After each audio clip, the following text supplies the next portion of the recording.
Good afternoon, everyone. My name is Haley McCullough from CDC's Office of Public Health Preparedness and Response, Division of Emergency Operations, and I'd like to welcome you to today's Emergency Partners Information Connection webinar titled Communication for the 2018 Hurricane Season. Today, we will hear from CDC's Bill Rich and Vivi Siegel, who are from the National Center for Environmental Health. If you do not wish for your participation to be recorded, please exit at this time. You can earn continuing education by completing this webinar. Please follow the instructions that are linked in the invitation you received for this webinar. The course access code is EPIC0619 with all letters capitalized. To repeat, the course access code is capital EPIC 0619. Today's webinar is interactive. To make a comment, click the chat button on your screen and then enter your thoughts. To ask a question, please use the Q&A button. The Q&A session will begin after both presenters have presented. We will now transition to our first presenter, Bill Rich. Bill serves as the Emergency Management Specialist and Disaster Planner. He helped to found the National Disaster Medical System, becoming a founding member of Disaster Medical Assistance Team, GA3.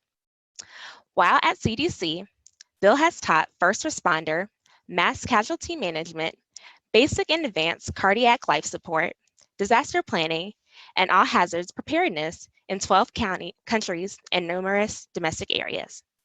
He has completed an extensive list of mission deployments as a medical officer and logistics responder. Thank you so much for joining us, Bill. We'll bring up your slides and then you can begin. Okay, am I actually coming through? It's a great day. Okay, good afternoon. This will be a little different. Usually I'm stomping around on a stage, intimidating people. So this time we'll be doing it by camera. You can relax. We'll be talking about health impacts of hurricanes and the fact that they cover a lot more than people used to think they did until our multi-hurricane challenge of last year. Let's go ahead. The forecast. Everybody lives for the forecast this time of year, and good thing you're listening to that, because this year is going to be about like last year, depending on whose forecast you believe. I look at about 10 or 12 of them, and the average of them is that we've got about 14 named storms supposed to show up, 7 hurricanes and 3 majors. That's per the Colorado State University Prediction Center. They're pretty good most years. Don't count on the weather getting the memo. I got questioned on this bullet, and climate is what you expect and weather is what you get. So if the weather does something that the prediction didn't predict, it's not its fault, okay? It's ours. And I always tell people to prepare for the worst, then you'll only have good surprises. I'm a professional pessimist. We have lots of other people that are paid to be optimists, not me. Next. A lot of our plans, our written plans, rely on a 120-hour before landfall warning model. We're not going to get many of those this year or last year, as you may have noticed. A lot of our storms jumped up, and 24 to 48 hours later, they were already impacting the shoreline, especially the ones that came out of the Gulf. Preparing yourself is not just selfishness. How many of you jumped up today, got ready for work because you couldn't wait to get there and be totally insignificant? Me neither. If you're being paid to come in and work on this stuff, you're important. We need you here. We need what you do. The only way you can do that is to make sure your family is ready for your absence while you're at work, whether that's just for your shift or for multiple days like we do when we get deployed. If you have not set them up with food, water, shelter, and decision-making capability, they're not ready and you're not ready, and it's going to directly impact how you do your job. We need all of you, so please get you and your family ready for this stuff. Not being too pessimistic, but durable power of attorney is something that often gets forgotten. Okay, direct storm impacts don't have to, you don't have to be right in the path of the storm to have personal and professional impacts from a hurricane or any other big storm. If a storm hits Texas hard, I'm often the first one out the door as a liaison, either to Washington or to the impact area.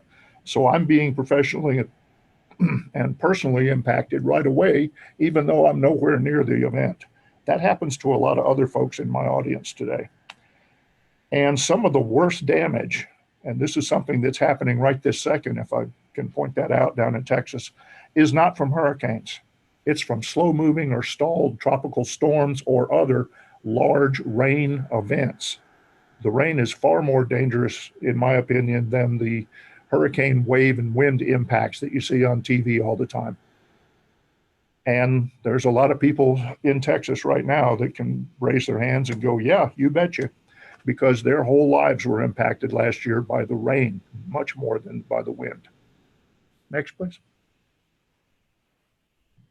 Just some of the medical services that were compromised last year and have been compromised in most of the hurricanes I've been to, which is, I think I'm up to 35 named storms now that I've responded to in one form or another over the past numerous years.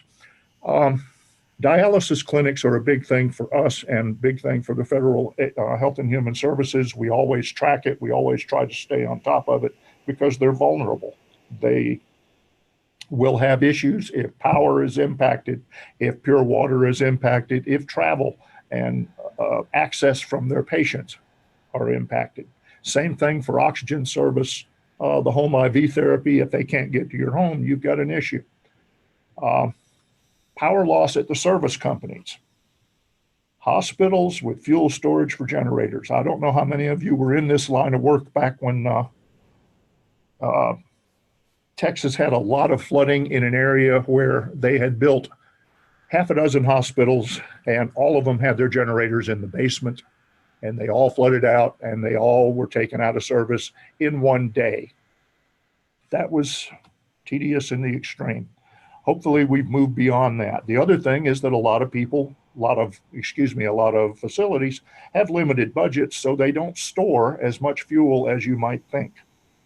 They think in terms of the power being out for several hours if somebody hits a pole, not in terms of power being out for a month because the flood has taken out all of the normal power distribution infrastructure.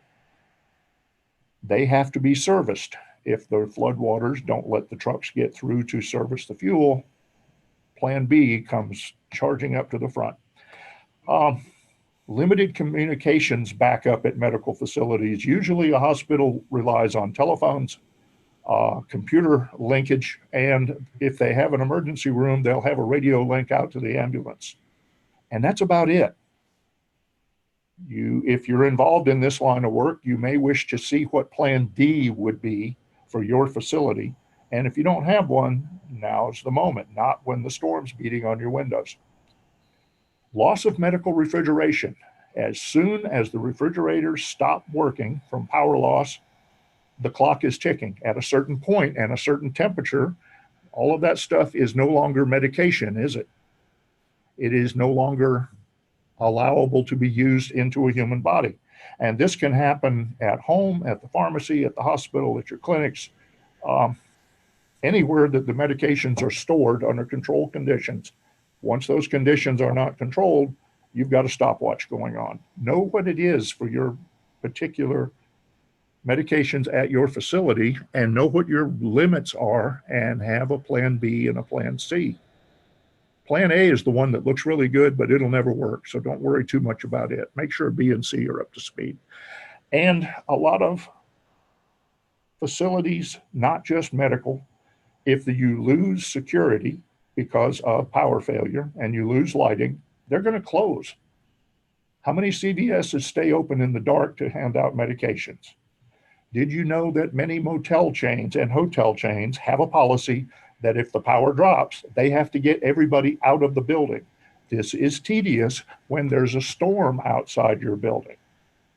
This happened in Houston during, what was it, Ike. The storm came ashore in Galveston. It whooped up all the way through Houston. It shut down the power grid. The hotels were told to dump people out in the parking lot.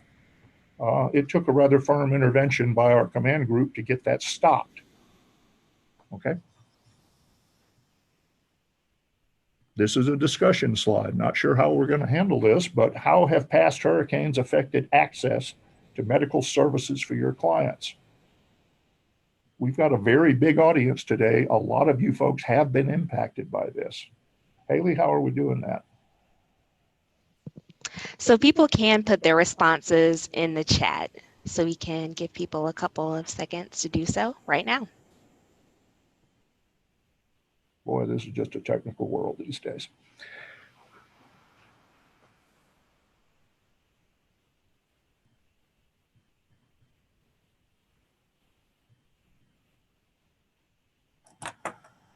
Oh dear, the fine print challenge. So we got some responses coming in already. Roads have been washed out, flooded. Transportation is limited or stopped. Flooding made roads inaccessible to employees and patients. Complete shutdown before and after hurricane days.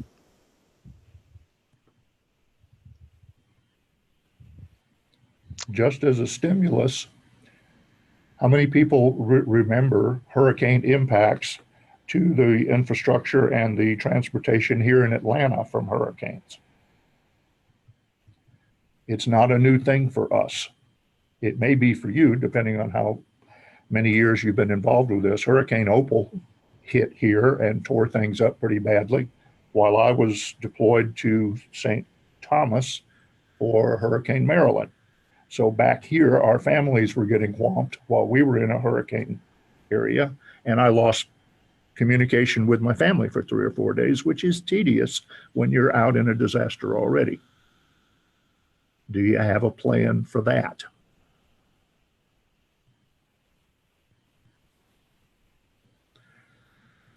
All right, we had a couple more responses about contraflow and hospital evacuation. Is always the emphasis, especially in the ATL. Lack of pharmacies, dialysis clinic closures, store closures. Okay, all of that stuff sounds about what we expected to hear. All of them are serious impacts if you are the person being impacted, right? We need to have a plan to either respond to it, manage it, or get around it. Okay, and we'll have a little question and answer session later in the event if we wanted to move on.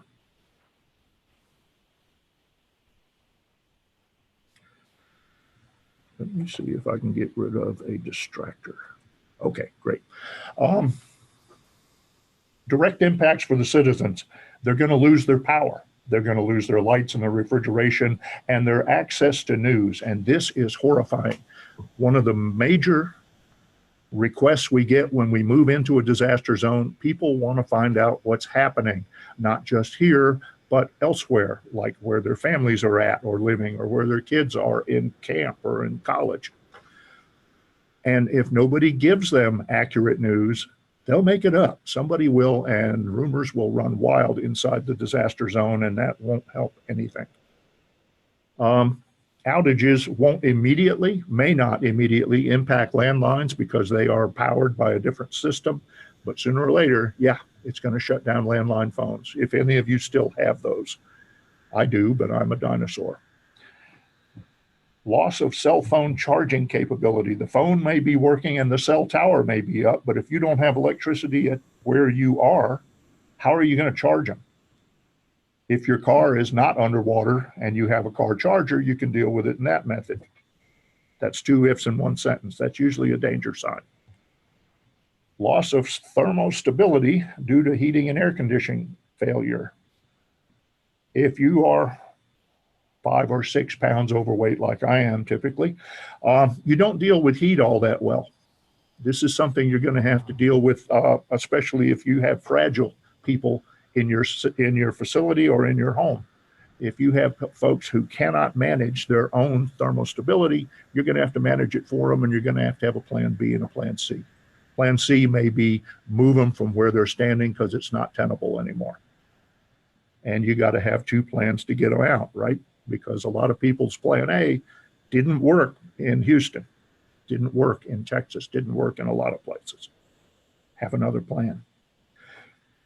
And we already spoke about the hotel company policies. And that's realistically, that's to limit their liability. But that's one of those plans that wasn't thought all the way out. When you have a Category 4 hurricane dumping storm and wind out in the parking lot, this is not the time to shove mom and pop out into the yard. Okay. Fallen power lines. Don't touch them. Don't walk near them. Don't go over and take pictures of them to send to your people in other places. We don't know if they're live or not. You don't know. Wait for the power guys to come by and say, it's safe now.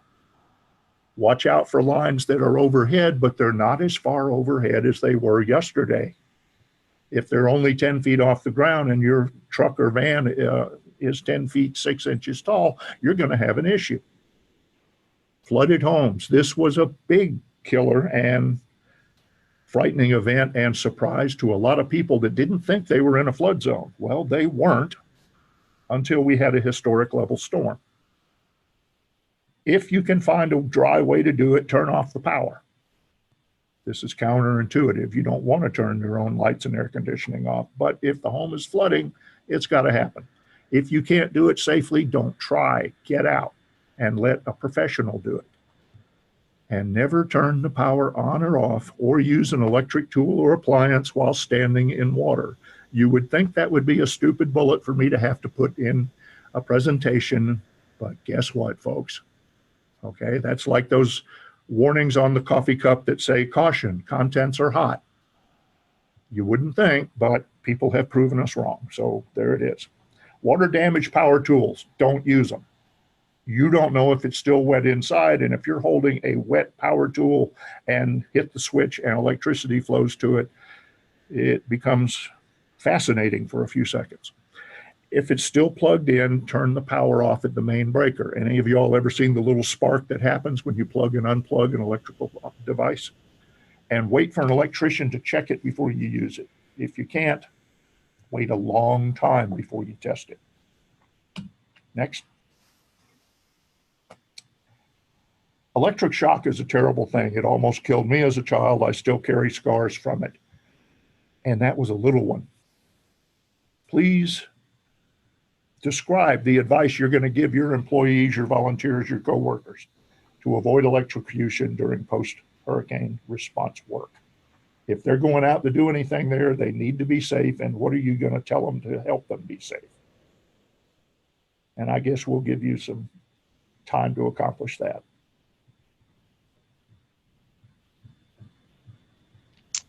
Remember, if you have a response to give, click the chat button on your screen and write your response there.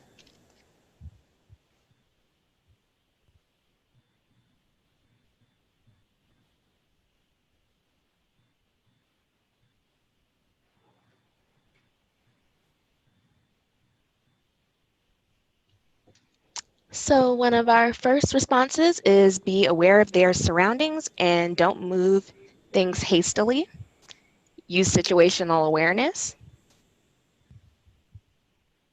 Assess the environment and never make assumptions.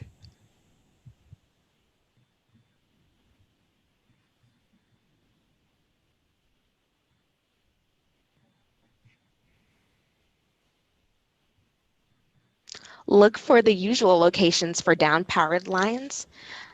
I think that should be a top priority when entering the location.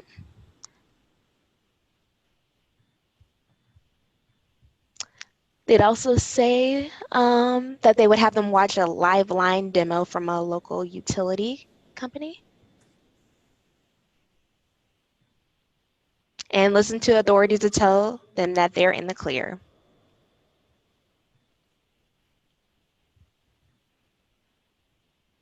Okay, and again, we're going to have Q&A available to us after mine and Vivi's presentations. The situational awareness thing.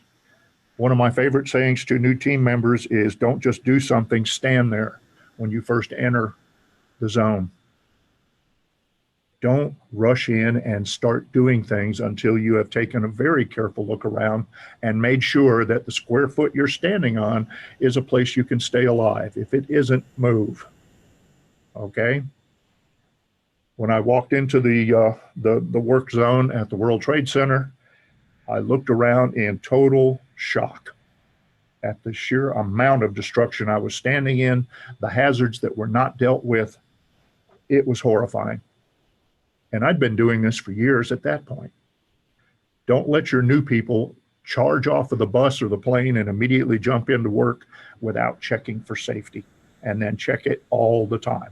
Keep your head swiveling around you like you notice really experienced people doing in these events. Okay.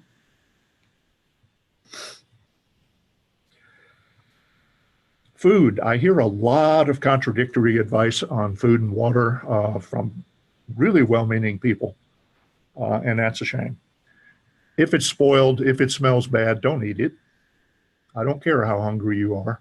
If you've ever heard of the survival hierarchy, you know that you can live about 3 minutes without air and about 3 hours without shelter, including your clothing as shelter.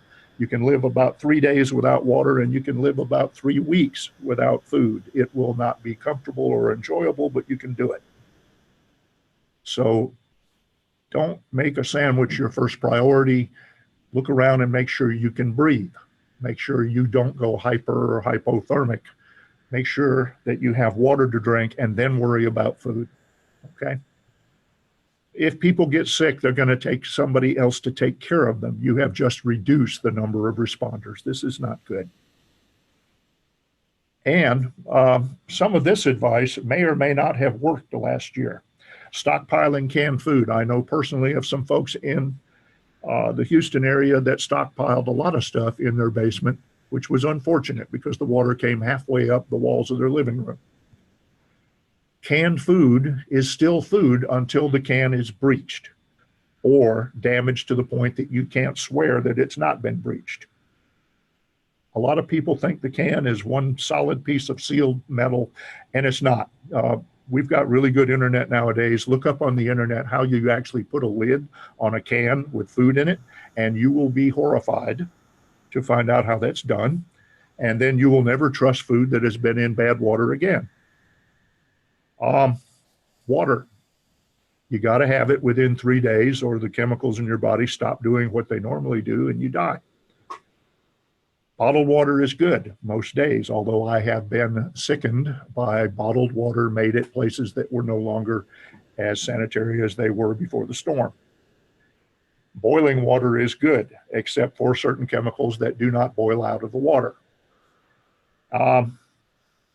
Bottled water is about your best bet, and the good news is that in any domestic disaster, there's going to be billions of bottles of it around there. As soon as the rain stops falling, there'll be truckloads of water coming in. You got to tough it out, but you'll get there. Especially for infants and old people and other folks that have problems maintaining their own body processes, use treated water, use bottled water, use boiled water. Don't use just water you scoop up in a cup out of the yard.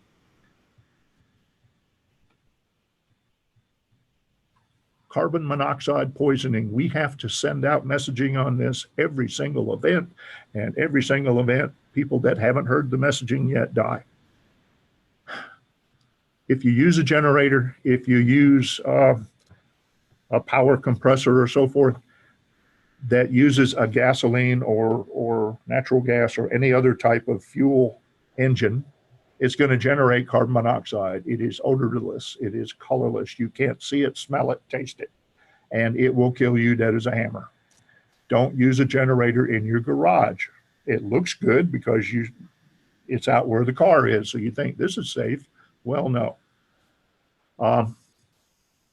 Make sure that the engine that's burning this and generating CO is outside the structure and that the wind is not blowing the exhaust back into the structure.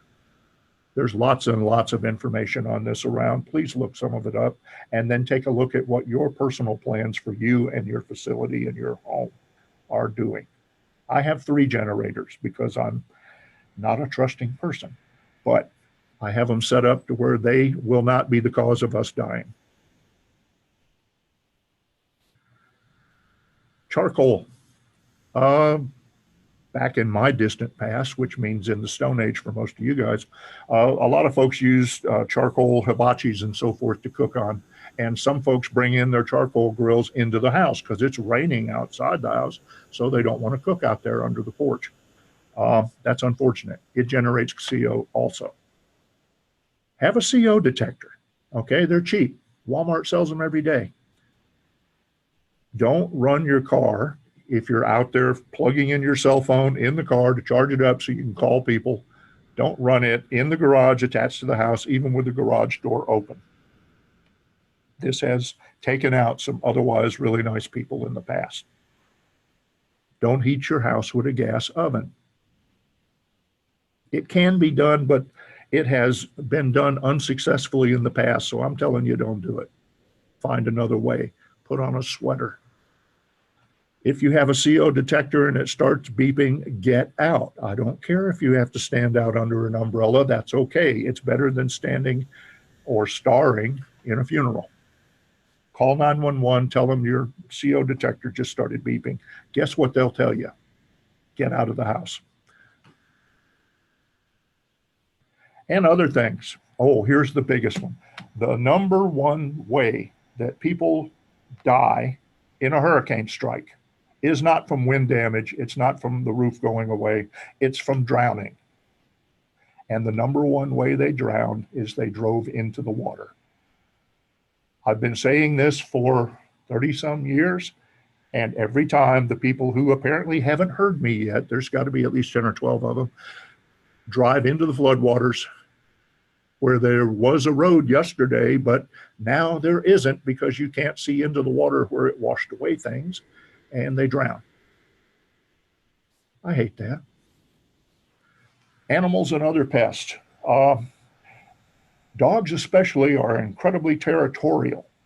If the storm and flooding has changed the territory, has washed away the markers that they leave, they're going to be upset. And until they reestablish territory, they're going to not behave like normal pets. They'll walk up and bite you without barking, growling, or anything else just to establish, hi, this is my territory at the moment. Be aware of them. Animals you trusted yesterday, if they have been impacted by the storm, you have to reevaluate them. Psych harm. It gets really psychologically damaging to look around and realize that everything you had in the world is now washed out in the street in a pile of garbage. Besides the psychic damage it's doing to you and your family, think of what it's doing to your patients, to your clients, and to people around you that you would normally interact with without a second thought. Be aware that they might have just a few things on their mind right now when you deal with them. One of the things in particular, never do when you're cleaning up after a flood and everybody is hauling all of their pictures and paperwork and everything else out to the curb to be hauled away along with the sheetrock and the carpet. Don't stop and go through the piles looking for neat stuff. I watched this happen in Baton Rouge in 2 separate storm aftermaths, and I'll tell you folks, guns come out when you do that. You are touching the last possessions of many people, and they don't like you stopping to poke through it, especially if you poke through it and laugh at something. This is dangerous. Don't do it. All right, during cleanup, you can get hurt bad. Things are bent, broke, not in their normal place, full of nails, lots of stuff. Be careful. Watch over other people around you and make sure they're being careful. Mold is a big issue. I've got totally separate lectures just on mold, and I don't know dirt about it. We've got real experts here. Call us and ask.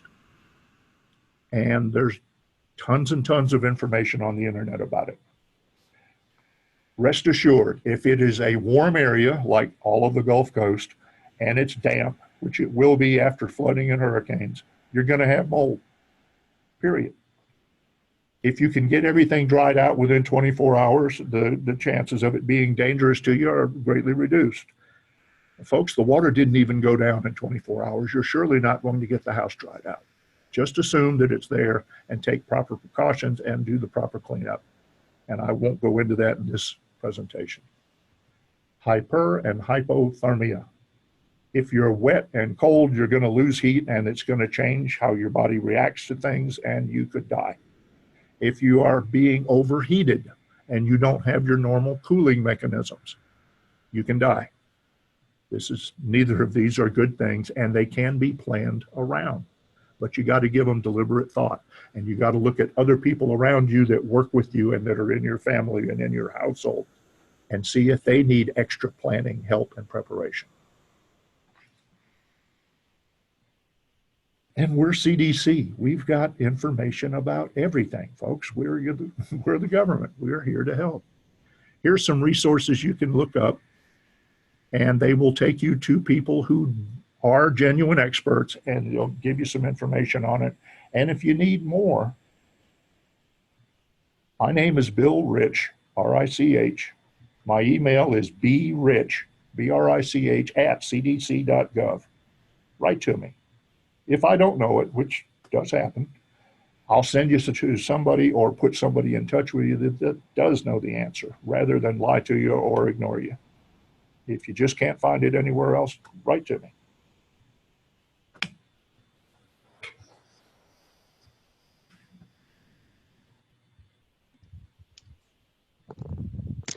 Thank you so much, Bill, for that excellent presentation. We're now going to transition to Vivi Siegel. Vivi is an experienced health communications supervisor with a journalism and public health background and a professional focus on environmental health and emergency risk communication. She has been a health communications specialist working at CDC since 2005. Her focus is on emergency and environmental risk communication. She has conducted communications activities on behalf of CDC for every domestic natural disaster requiring CDC assistance since 2009. Thanks so much for joining us, Vivi. We'll go ahead and get your presentation up, and then you may begin. Thank you very much, Haley, and thank you to Bill for that very informative presentation, and thank you to all of you who are here. Really impressed. It looks like we have more than 500 participants, and I'm very much enjoying all of the comments and links and stories that people are posting on the chat. And so I encourage you to keep doing so during my presentation. And like Bill and Haley said, we'll have some time for questions and answers after the presentations. So I want to take what Bill said about all of the health effects from hurricanes and talk about how we take that information and put it into actionable messages that our audiences can use during or before a natural disaster. So there are a lot of challenges with communicating during a natural disaster. And Haley, we can go ahead and move forward. We'll just use this past year as our example. So we were faced with a number of hurricanes in a row, and so huge hurricanes, all impacting the United States in a very short window. And this is not something that we see every year. And so it is quite scary to think that this year could be even worse. And I'm hoping that we end up with weather that doesn't listen to the forecast, like Bill said. But during 2017, first Hurricane Harvey hit at the end of August, then Irma hit the Caribbean islands, and then it hit Florida. Then we had Maria, and then we had Hurricane Jose, which visited all up and down the northeast coast of the United States. So go ahead. Haley, and we saw all of the health impacts that Bill was talking about and more. People drowned, people died of carbon monoxide poisoning, people were displaced, people dealt with long-term power loss and housing damage, contaminated drinking water. All of our public health and medical systems were severely affected. And this is something that people are still dealing with today, both with mold as a lingering effect and with all of the mental health issues Also, as I know we've been reading about in the news lately, and a major concern of CDC and other public health is the effect on people who have pre-existing chronic illnesses and what happens during a natural disaster. So if you could go forward, Haley, how do you get messages out with no internet and no power?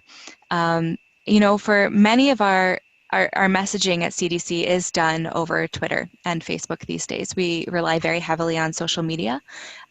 We rely on people being able to get to our website. And for many disasters that we deal with, that's not an issue. If you need information on Zika, you can go to CDC's website and it's going to get to you. Any infectious disease is not going to affect our ability to get messages out in this manner. But during a major natural disaster with infrastructure damage, it's very unlikely that we'll have power, people will not be able to get Wi-Fi, and often cell phones are out too. So I'm just going to walk through how we handled this in a case study. So I was leading CDC's content team in our Joint Information Center for these hurricanes. And I was part of the first communications team down in US Virgin Islands. And so I'll just walk you through some of the ways that we got messages out in Virgin Islands. And you know, some of the same tactics were used in Texas, in Florida, and in Puerto Rico too. And I would love in the chat if anyone wants to share some of their stories about what they did. I know other people are interested in seeing those stories too. So what are the major ways we got information out, Haley? We used direct mail. We teamed up with the Postal Service, which come wind, rain, hail, or snow, even though they had post offices that were completely destroyed, they were able to get back up and running fairly quickly. So CDC collaborated with the Virgin Islands and said, okay, what are our top 5 health issues and health messages for these specific audiences here in St. Croix, St. Thomas, and St. John. And because we didn't want to overwhelm people with too much information, we wanted to be very practical and we wanted it to be simple. So we worked with graphic designers to put graphics with everything. We translated it all into Spanish, made it a one-sider front and back, and put resources where people could go for more information. So with the assistance of some of our partners, CDC Foundation, US Postal Service, and US Postal Inspection Service, which actually flew these flyers from St. Croix to St. Thomas, we were able to get a flyer in the hands of every household in the territory. Can you go forward, Haley? We also harnessed the power of radio, and this was in large part due to the groundwork that the US Virgin Islands Department of Health had done you know, over months, building relationships, strong relationships with the radio stations in the territory. And you know, when the hurricanes hit, we were able to take advantage of those existing relationships, and the health department was quickly invited to speak on all of the major radio shows, even if people didn't have power in their homes. They either had battery-powered radios or they were able to get in their cars and listen to the radio in their car. And so that was a major way of getting information out. In person. We went to every health fair we could find, and I know this was also the case in Puerto Rico, that people with public health, with the Department of Health, with CDC, volunteers, all of the partner organizations, I know some of you are on the phone who were part of this immense effort to reach people in remote areas in person to bring them information they needed when they were not able to get it through their regular channels. We partnered with hardware stores to get displays out to where people were going to purchase supplies to clean up mold. We wanted to make sure that they were cleaning mold safely. And so we brought posters and flyers and even showed them how to put together a sample safety kit of everything you would need to safely clean mold. Finally, when people were able to get back on the internet, and for people who were outside of the area, we put information online to show family and friends who were not in the affected area how to get their family members' information.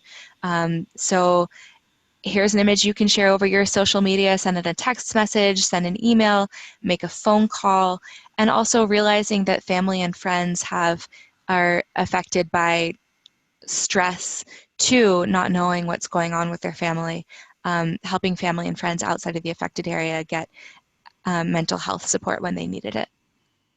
So like I said, social media was not available to those in the affected areas immediately, but as time went on, they were more and more able to get to that information. So we wanted to make sure that we had it when they needed it. So now I'll go through some of the educational materials we used. And because this is CDC materials, all of our materials are free and available for anyone to use. We love it when our partners share our information online. You can share it, you can print it out. If you need things in a different language, you can request them. We're not always able to honor translation requests, but during an emergency, we aim to translate to the languages that people need at the time. So during this response in 2017, we not only translated materials into Spanish, but we worked with translators specializing in Puerto Rican Spanish to make sure that we were using terminology that would resonate in that territory. So here's a sampling of some of the things we did with mold. You can see we had an infographic you might have seen, 8 tips to clean up mold, and we turned it into a video that we could share over social media. And Haley, could you play that video?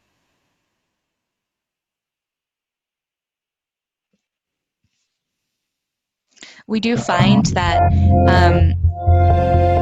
when social media, when a tweet is accompanied by a photo or a video, it gets a lot more attention than just a sentence itself. And we worked, you'll see the poster on the right. It was everything you need to wear to safely clean mold damage. And Mold Man, we tried to make culturally appropriate depending on where it was going and which audiences it was being used with. So we might change his look or the terminology that we use or the language that we use. This season, hopefully, we'll get a mold woman too, because I know women are also doing some of the cleanup, but we started with Mold Man this year. Bill says most of the cleanup. On the left is a mental health campaign that was done with the U.S. Virgin Islands. On the right, you see some of our safe water materials. This was translated into Spanish, and these were used in Puerto Rico. And this is just a sample. All of these are available on CDC's website. I'm seeing a question about how active CDC was on Facebook for friends and family. Very active. One of the things that we tried to do on Facebook were find groups of people that were already organizing to help and reach them and let them know that we had these resources available. Because not everyone will go to the CDC Facebook page. Not everyone follows CDC on Twitter. So it's really important to make personal connections. And we had a whole team in the CDC Joint Information Center, the outreach team that was really focused on working with you, all of our partners, and trying to get these resources into the hands of anyone who could be able to use them. So go ahead forward, Haley. Carbon monoxide, like Bill said, one of the major ways that people die and become ill during a disaster. Having a working, making sure your batteries are new or still working in your carbon monoxide detector will make all the difference. Go ahead, Haley. This is the one non-CDC material that I wanted to share, just because drowning is such an important issue, and avoiding driving in floodwaters will let us avoid many deaths during hurricanes. We really promote the work of the National Weather Service and work with them and NOAA to share their messages. I know we like Turn Around, Don't Drown, and we promote a lot of their content. And you know, we work very closely with FEMA, with all of our federal partners and NGO partners, and you know, we don't hesitate to share others' materials when we can, when it promotes the safety message. Here's a pocket card that was sent out, and this one, you'll see, this was first developed in Louisiana for Hurricane Katrina, and then it was revised and used again during this hurricane, 2017 hurricane season, as a way to get information on the SAMHSA disaster distress helpline to people who needed it. Coordinating messaging. So we're saying one thing, how do we make sure we're all on the same page? So CDC uses a phase-based approach to hurricane messaging, and this is something that we developed after Hurricane Katrina, and it's just really simple. We know that different stages of the response, there will be different messaging needs. At the beginning of the response, we'll have more messages about drowning and floodwaters. A few days in, you start to think about mosquitoes, and a few days after that, mold becomes more of an issue, and then into the longer term burdens on safe housing and mental health. So this is adaptable as needed, but a risk communication principle that we live by is giving people too much information at once will overwhelm them. So we like to give them just what they need at the time that they need it, and if we can coordinate with our partners so that we're all giving the same message at the same time, it will be that much more effective. So this just goes over our different phases and the different types of messages that we use during these phases. And we rely very heavily on the nickel and the sickle calls to coordinate with our government partners, and with partner calls with EPIC and other mechanisms that we are able to reach out to partners to say, here's what we're focusing on, what is everyone else focusing on, can we all agree that, you know, this week we'll talk about carbon monoxide or power outage risks, and make sure that we can support each other and strengthening those messages. So this requires a lot of advanced planning and allowing some feedback, deciding who is on first with each type of message and who plays a supporting role, and staying in touch during the response to make sure we're still in agreement on what messages need to be going out. We know that if we're sending out different messages, then people will become confused and they'll lose trust in the messages that we are sharing. And I wanted to mention, I'm really excited to share that we have a new resource that is available today. And if you will scroll up on your chat, Mabel posted this at the beginning of this talk, and it's available online. And Haley, can you also pull that up? What we did is we took the 2017 preparedness messaging, hurricane messaging, that we pulled together, and this is kind of a compendium of all of our key messages on every health topic you can think of. So food safety, carbon monoxide poisoning, power outage safety, waterborne diseases, mold, mosquitoes, returning home safely, injury prevention, immunizations. Every part of CDC contributed because, you know, a natural disaster really touches every single part of public health. And so everyone contributed, and this was the kind of home base material that we use to create all of our other materials. And Haley, could you just open it up so everyone can see inside of it what it looks like? It's not a short document. It's not terribly long. I think it's about 60 pages, but you can search by topic. And if you see on the left, you can go down to any topic and you'll see what's the latest CDC validated, scientifically cleared messaging on any of these topics. And we would encourage you to use it as much as you can, as much as it's useful, to take this if you need messaging for your website, if you're trying to create materials on floodwater safety or air pollution or odors, please feel free, please use it. Let us know if you have any questions, let us know any feedback that your audiences are giving you. This will be used during the 2018 hurricane season, and it will be revised as we learn more and as things get tailored to specific emergencies. But what we tried to do with this document is untailor it for the specific 2017 emergencies that it was created for and make it general so that we could use it for natural disasters to come. So go ahead, Haley. Let's see, I think we might have one or two more slides and then we'll move to our question and answer period.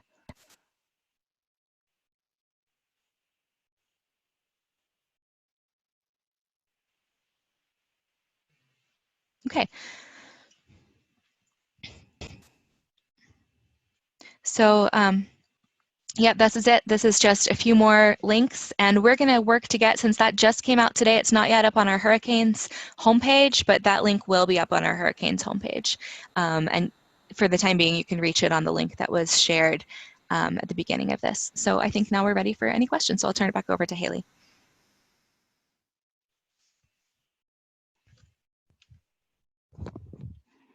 Thank you so much, Vivi. We will now transition to our Q&A session. If you do have a question, you can click the Q&A button on your screen, type it in, and we will try our best to get to it. So I will ask that Mabel go ahead and read our first question. Thank you very much, Haley. So we do not have many questions today. I think it is pretty much an interactive session. We just have a question from Simon Peter who says, what about water filtered through 0.1 micron filters? He's asking if that's appropriate. I carry 3 different water filters in my deployment bag all the time. I even carried 2 in my computer bag to work with me. I believe in them. I also believe that none of them are 100% for every possible contaminant. You need to get the best advice you can from people you trust and then go with it. I'm not really allowed to mention brand names, am I? Okay, no, I'd better not. I like to stay employed past today. I will say that the ones that have been tested and are in use by the U.S. military are good ones. The ones that are in use by the disaster medical assistance teams are tested and approved and pretty good, and you may be able to ask one of them. And I just wanted to add to that most of the time what we're working on after a natural disaster is the types of water disinfection that normally local water systems recommend are either boiling for a minute, or you can also disinfect from biological contaminants by using a small amount of bleach, a few drops of bleach. And CDC's materials have that information in them. Neither of those ways protect against chemical contaminants.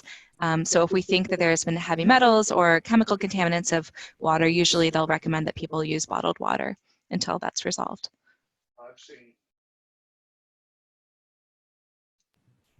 I've seen a number of failures in filtered water, especially when I've been backpacking and so forth, that appeared to be failures of the filters, but weren't. The filter was working just fine, but you weren't following the procedures. The outside of the filter is going to be as contaminated as your hands or anything else. If the water you are drinking has been in touch with anything that is not sanitary, it doesn't matter how many times you filtered it. If you put it into an unsanitary container, or you allow the contaminated water to drip down the hose into the sanitary container that you're collecting the filtered water in, you have an issue. The only way around that is to practice good habits before you have to do it for real, because your mind is going to be busy as can be and you won't remember everything. Make it a muscle memory now, and it's one less thing that you've got to remember to do when the event hits. Thank you so much, Vivi and Bill, for answering those questions. So we have a question from Conrad. Yeah, he's asking, are there any excellent resources available on Thumb Drive or CD-ROMs that can be deployed to places without internet? And are they shared with our partners now in advance of future events? Thank you, Conrad. So all of the resources that I brought up in my part of the presentation are available on CDC's website for download. And so I don't know that we are able to provide them on thumb drive or CD-ROM at this time. However, we would definitely encourage folks to go to the CDC Educational Materials webpage, download the key messages. You're absolutely right that when our power goes out, it's going to be too late to download it. So that's something that everyone can be thinking about now, having a hard copy on hand of the ones that you think may be relevant in your areas. And to add to that, if you have the ability to make printed materials now, should you lose power, you will definitely appreciate that you thought to do that beforehand. Thank you very much, Vivi, for that. We have one last question, and that is from, Atrium. It says, have mass texts been used for storm-related communication? For example, CO warnings, could they be used? I did not understand the question. Mass text messages being used for, yeah, we use those all the time. Again, in Hurricane Ike, we pushed out messages through AT&T, through people's cell phones on carbon monoxide.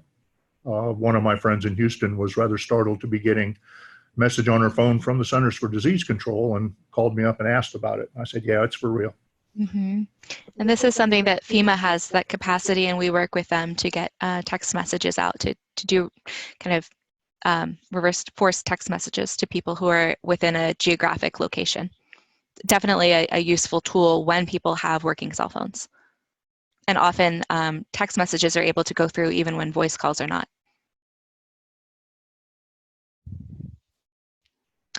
Well, we are currently at time. It is now 2 o'clock. So I'd just like to thank everyone for joining us today. Thank you, Bill and Vivi, for sharing your knowledge in these wonderful resources. If you do have additional questions or your question didn't get answered today, you can email them to epic@cdc.gov. That's EPIC@cdc.gov. As a reminder, today's presentation has been recorded and you can earn continuing education for your participation.